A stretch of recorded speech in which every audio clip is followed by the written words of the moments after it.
Hello प्यारे बच्चों, आज हम क्लास 6 कक्षा 6 हिंदी भाषा भारती के अभ्यास प्रश्न पत्र को हल करेंगे।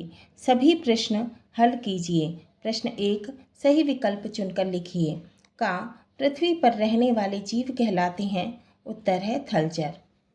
पृथ्वी पर जो जीव रहते हैं वो क्या कहलाते हैं? थलचर। ख उज्जैनी के सम्राट का नाम था? उत्तर है विक्रमादित्य। गा दिन शब्द में एक प्रत्यय लगने पर बनने वाला शब्द है? उत्तर है दैनिक। घा बिस्मिल के गुरु का नाम था? उत्तर है सोमदेव। इंगा श्रवण कुमार के पिता का नाम था? उत्तर है शांतनु। चा पाषाण युगीन गुफाओं के शैलचित्र बने थे? उत्तर है भीमबेटका में। प्रश्न 2, रिक्त स्थान की पूर्ति कीजिए। का डॉक्टर भाभा को भारत सरकार ने पद्म भूषण की पदवी से अलंकृत किया, तो रिक्त स्थान में आएगा पद्म भूषण। खा बूढ़े भारत में भी आई फिर से नई जवानी थी, रिक्त स्थान में आएगा जवानी। गा नीर शब्द का पर्यायवाची शब्द जल है, तो नीर मतलब पानी है ना, तो नीर शब्द का पर्यायवाची क्या है? जल। घ प्राणायाम का अर्थ श्वास क्रिया पर नियंत्रण, रिक्त स्थान में आएगा श्वास। प्रश्न 3, निम्नलिखित प्रश्नों के उत्तर लिखिए। का बाबा भारती घोड़े को किस नाम से पुकारते थे? उत्तर है सुल्तान। किस नाम से पुकारते थे? सुल्तान के नाम से। बाबा भारती घोड़े को सुल्तान के नाम से पुकारते थे। खा भौतिक तत्वों की संतुलित मात्रा को क्या कहते हैं? उत्तर भौतिक तत्वों की संतुलित मात्रा को समस्थैतिकता कहते हैं। गा मीराबाई ने आंसुओं से सींचकर कौन सी बेल बोई है? उत्तर मीराबाई ने आंसुओं से सींचकर प्रेम की बेल बोई है। क्या है पद? असुअन जल सींच सींच प्रेम बेल बोई, है ना, तो कौन सी बेल बोई है? प्रेम की।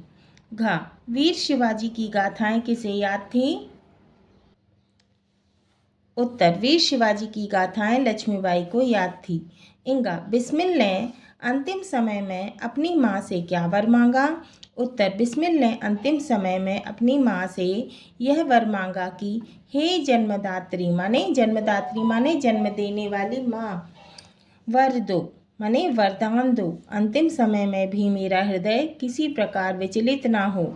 तुम्हारे चरण कमलों को प्रणाम कर मैं परमात्मा का स्मरण करता हुआ शरीर का त्याग करूं। चा कौरव पांडव के बीच युद्ध क्यों हुआ?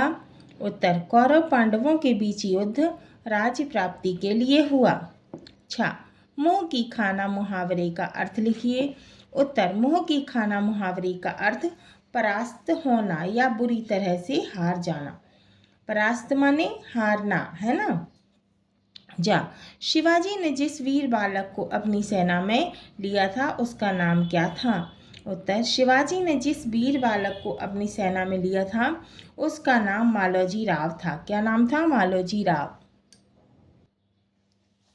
प्रश्न 4, निम्नलिखित प्रश्नों के उत्तर लिखिए। का विकारी और अविकारी शब्द किसे कहते हैं? उदाहरण सहित समझाइए। उत्तर विकारी शब्द जिन शब्दों के रूप लिंग, वचन और कारक के आधार पर बदल जाते हैं, माने जिन शब्दों के जो रूप हैं वो लिंग, वचन और कारक के आधार पर बदल जाते हैं, उन्हें विकारी शब्द कहते हैं। जैसे लड़का, लड़का का बहुवचन क्या होगा? लड़के, है ना, लड़कों, है ना। अच्छा का अच्छे बहुवचन, है ना, तो ये क्या है? रूप इसका बदला, है ना। अब अच्छा अच्छे अच्छी, जाता जाते जाती, मैं मुझे तुम, तुम्हारा हम हमें हमारा आदि। अविकारी शब्द जिन शब्दों के लिंग, वचन और कारक के द्वारा कोई परिवर्तन नहीं होता, अर्थात जिनका रूप एक सा रहता है, उन्हें अविकारी शब्द कहते हैं। उन्हें कौन से शब्द कहते हैं? अविकारी शब्द कहते हैं।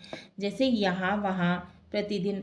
अब जैसे यहाँ का रूप तो नहीं बदलता, वहाँ का रूप भी नहीं बदलता, प्रतिदिन का भी रूप नहीं बदलता, है ना, तो यहाँ, वहाँ, प्रतिदिन, परंतु, भी, ही आदि, ये कौन से शब्द हैं? अविकारी। खा अनुप्रास अलंकार का उदाहरण लिखिए। उत्तर जाके सिर मोर मुकुट मेरो पति सोई, तो क्या है? इसमें मोर में माँ, मुकुट में माँ और मेरो में माँ वर्ण की आवृत्ति हुई है। मतलब इसमें क्या है, मुकुट में माँ, मेरो में माँ और मोर में माँ है ना। तो इसमें सब में क्या आया है, कौन सा वर्ण आया है, माँ है ना। तो माँ वर्ण की बार बार आवृत्ति हुई है, इसीलिए कौन सा अलंकार है, अनुप्रास अलंकार। जहाँ पर एक ही वर्ण की बार बार आवृत्ति होती है वहाँ पर अनुप्रास अलंकार होता है। क, निम्नलिखित पंक्तियों को ध्यानपूर्वक पढ़िए और प्रश्नों के उत्तर दीजिए। का, बड़प्पन की पंक्तियां दी हैं, विनम्रता ही बड़कपन की निशानी है। तो बड़कपन की क्या निशानी है, विनम्रता। डॉक्टर सर्वपल्ली राधाकृष्णन इस पंक्ति के प्रत्यक्ष उदाहरण हैं। सन 1963 में वे भारत के राष्ट्रपति के रूप में ब्रिटेन की यात्रा पर गए। लंदन में के विक्टोरिया रेलवे स्टेशन पर इंग्लैंड की महारानी एलिजाबेथ, उनके पति प्रिंस फिलिप और अन्य उच्चाधिकारी माने बड़े बड़े अधिकारी वहाँ स्थित थे। स्वागत मंच के और वहाँ रहने वाले सैकड़ों भारतीय भी अपने प्रिय राष्ट्रपति का स्वागत करने के लिए खड़े थे। अब इन पंक्तियों में से हमें उत्तर छांट के लिखना है। तो जैसे का, बड़कपन की क्या निशानी है, तो उत्तर है विनम्रता ही बड़कपन की निशानी है। खा, इंग्लैंड की यात्रा पर कौन गए थे, उत्तर doctor Radhakrishnan. Doctor Sarvepalli Radhakrishnan England की यात्रा पर गए थे। सन 1963 में वे भारत के राष्ट्रपति के रूप में ब्रिटेन की यात्रा पर गए। ग, उपर्युक्त गद्यांश का उचित शीर्षक लिखिए। उत्तर, तो ये गद्यांश जो है, ये पंक्तियां जो हैं वो किसके ऊपर आधारित है, ये डॉक्टर राधाकृष्णन के ऊपर है ना, हमारे राष्ट्रपति जो थे भूतपूर्व, उनके ऊपर। तो हम क्या लिखेंगे, इसका उत्तर है अपने प्रिय राष्ट्रपति। उपर्युक्त गद्यांश का उचित शीर्षक लिखिए। तो ये किसके ऊपर आधारित था, हमारे राष्ट्रपति के ऊपर है ना, जो भूतपूर्व राष्ट्रपति थे उनके ऊपर। तो हम क्या लिखेंगे, अपने प्रिय राष्ट्रपति। प्रश्न 5, वसंत के दुखी होने का क्या कारण है, उत्तर वसंत इसलिए दुखी है क्योंकि सबने हरे भरे जंगल काट लिए और उसका गहन घर उजाड़ दिया। अथवा, अब अथवा करना है, अथवा इन दोनों में से किसी एक को करना है ना। गांधी जी के आश्रम में कौन कौन से कार्य लोग स्वयं करते थे, तो ये दोनों प्रश्नों में से कोई एक करना है। अथवा लिखा है ना, उत्तर गांधी जी के आश्रम में लोग सूत काटना, कपड़ा बुनना, कपास धुनना, अनाज से कंकड़ बीनना, चक्की चलाना, पुस्तकों पर जिल्द बांधने का काम करते थे। प्रश्न 6, निम्नलिखित पंक्तियों का भाव स्पष्ट कीजिए। लेकिन मैं जब तक तुम्हारी आंखों से ओझल नहीं हो जाता, तुम तब मेरी ओर निर्निमेष दृष्टि से निहारते हो, मानो अपनी पलकों पर बिठाकर तुम मुझे विदा देते हो। भाव है, कवि कहते हैं कि मित्र, मैं जब तुम्हारे घर आता हूँ और जब जाने का समय होता है, जब मैं तुम्हारे घर से वापस अपने घर जाता हूँ, तब तुम मुझे जब तक खड़े होकर देखते हो, जब तक मैं तुम्हारी दृष्टि से दूर नहीं हो जाता, तुम मुझे एकटक देखते रहते हो, मानो मुझे पलकों पर बिठाकर विदाई दे रहे हो। प्रश्न, पंक्तियों का भावार्थ स्पष्ट कीजिए। काल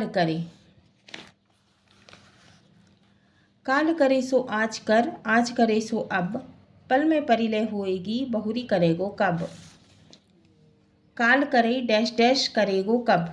भावार्थ, कवि कहते हैं कि जो कार्य कल का है उसे हमें आज ही कर लेना चाहिए, एवं जो कार्य आज का है उसे अभी कर लेना चाहिए। समय का कुछ पता नहीं कब क्या हो जाए। अब दूसरा है, छूने पाए डैश डैश डैश ध्रुवतर निश्चय। छूने पाए मोह न तुमको, बनो तपस्वी लोह हृदय, काल स्वयं डर जाए देखकर, ध्रुव से भी ध्रुवतर निश्चय। भावार्थ, कवि कहते हैं कि हे वीरों, यदि देश को आगे बढ़ाना चाहते हो, देश को स्वाधीनता स्वाधीन देखना चाहते हो तो तुम किसी के मुंह में मत पड़ना। तुम्हें कठोर हृदय बनकर एक तपस्वी के समान साधना करनी है। फिर देखना, मृत्यु स्वयं तुमसे भयभीत होकर दूर भाग जाएगी। हाँ तो बच्चों, ये हमारा अभ्यास प्रश्न पत्र सैंपल पेपर जो आपकी बुक में ही दिया हुआ है कक्षा 6 की, पूर्ण हुआ।